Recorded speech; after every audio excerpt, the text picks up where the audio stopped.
ভালো আছেন। তো বন্ধুরা, এখন যে বিষয়টা নিয়ে আমি কথা বলবো, তো সেটা হলো প্রসেনজিৎ চ্যাটার্জি এবং তাপস পাল অভিনীত সিনেমা, যেটার নাম হচ্ছে মাটির মানুষ, যেটা 1997 সালে রিলিজ করেছিল। তো সেই ছবিটাকে নিয়ে এখন কথা বলবো। তো তার আগে প্রত্যেকটা বন্ধুকে অনুরোধ করে রাখবো, আপনারা চ্যানেলে নতুন হয়ে থাকলে অবশ্যই আপনারা চ্যানেলটা সাবস্ক্রাইব করে নেবেন। আর যদি আপনাদের ভিডিওটি ভালো লেগে থাকে অবশ্যই লাইক কমেন্ট শেয়ার করতে ভুলবেন না। তো মাটির মানুষ 1997 সালের সিনেমা। ছবিটার পরিচালক হিসেবে কাজ করেছিলেন স্বপন সাহা। ছবিটার সঙ্গীত পরিচালক হিসেবে কাজ করেছিলেন অনুপম দত্ত। ছবিটাতে অভিনয় করেছেন প্রসেনজিৎ চ্যাটার্জি, ঋতুপর্ণা সেনগুপ্ত, তাপস পাল, অভিষেক চ্যাটার্জি, শুভেন্দু চ্যাটার্জি, দুলাল লাহিড়ী, অনামিকা সাহা, অনুরাধা রায়, সোহম চক্রবর্তী। এবার আসি সিনেমাটার মূল বিষয়টা, সিনেমার গল্পটা কেমন এবং সিনেমাটা আমার লাগলো কেমন। দেখুন, এই সিনেমাটা একটা পারিবারিক সিনেমা। যে সিনেমার মোটামুটি আপনারা যদি 90s সময় কিছু সিনেমা ফলো করে থাকেন, প্রসেনজিতের সিনেমাগুলোকে, বা প্রসেনজিৎ বা তাপস পাল বা চিরঞ্জিত, এদের সিনেমাগুলো যদি আপনি ফলো করেন, দেখবেন মোটামুটি একই প্যাটার্ন বা একই ধাঁচে ছবিটা বানানো হতো।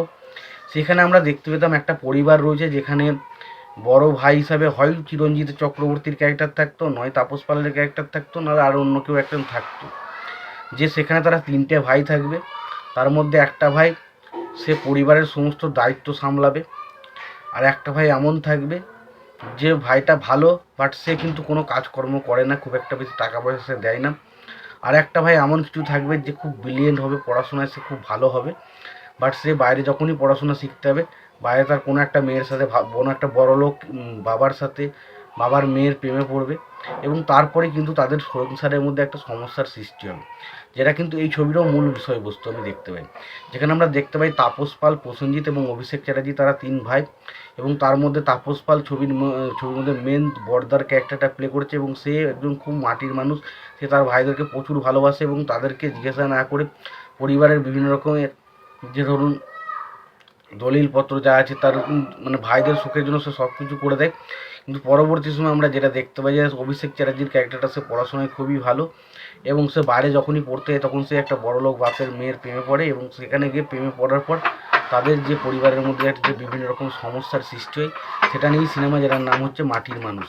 তো এখানে স্পেশালি এখানে যে ইমোশনালের জায়গাগুলো, এখানে দেখুন যে ইমোশনাল বিষয়টা যে যেগুলো আসে, তাপস পালের সাথে যে যে ভাইয়ের মধ্যে একটা সম্পর্ক ভেঙে যায়, একটা পারিবারিক সম্পর্কের মধ্যে বিচ্ছেদ, সেই জিনিসগুলো কিন্তু কোথাও না কোথাও গিয়ে ইমোশনাল করে। সেই জায়গাগুলো বেশ ওভারঅল খুবই ভালো। প্রসেনজিতের বলি বা তাপস পাল বলি বা অভিষেক চ্যাটার্জি বলি, তাদের জায়গায় তারা যেটুকু অভিনয়ের জায়গা পেয়েছে, সেই জায়গাগুলো খুব ভালো। আপনাকে কিন্তু যখন আমি ছবিটা পুরো দেখবেন, আপনারা কিন্তু কোথাও না কোথাও গিয়ে অভিষেক চ্যাটার্জির ক্যারেক্টারটা যখন লাস্ট মুহূর্তে যখন তার দাদাকে কিন্তু বুঝতে, অভিষেক চ্যাটার্জি রাগ হবে না, কিন্তু অভিষেক চ্যাটার্জির শ্বশুর মশাই যে ক্যারেক্টারটা প্লে করেছে শুভেন্দু চ্যাটার্জি, সেই ক্যারেক্টারটার প্রতি আপনার একটু হলেও রাগ হবে। এখানে ঋতুপর্ণা প্রসেনজিতের মধ্যে যে কেমিস্ট্রিটা ছবির মধ্যে দেখানো হয়েছে, সেটা বেশ ভালো লেগেছে আমার কাছে। এবং গানগুলো নিয়ে যদি কথা বলি, গানগুলো মোটামুটি ঠিকঠাক। এছাড়াও আমরা ছোট্ট একটা ক্যামিওর চরিত্রটা কিন্তু সোহম চক্রবর্তীকে দেখতে পাই, যেখানে একটা অন্ধ ছেলের ক্যারেক্টার প্লে করছে, এবং তার মায়ের ক্যারেক্টার হিসেবে প্লে করছে অনুরাধা রায়। সেই জায়গাটাও কিন্তু বেশ ভালো। তো ওভারঅল আমি এটুকুই বলতে পারি, সিনেমাটা একটা পারিবারিক সিনেমা এসে কিন্তু বেশ ভালো সিনেমা। যদি না সিনেমাটা দেখে থাকেন অবশ্যই সিনেমাটা দেখুন। সিনেমাটা দেখে থাকলে আপনাদের সিনেমাটা কেমন লেগেছে অবশ্যই জানাতে ভুলবেন না। ভিডিওটি ভালো লেগে থাকলে লাইক কমেন্ট শেয়ার করে দেবেন। চ্যানেলে নতুন হয়ে থাকলে অবশ্যই আমরা চ্যানেলটা সাবস্ক্রাইব করে নিয়ে পাশে বেল আইকনটা অবশ্যই প্রেস করে দেবেন। ভালো থাকবেন, সুস্থ থাকবেন, দেখা হচ্ছে পরবর্তীতে।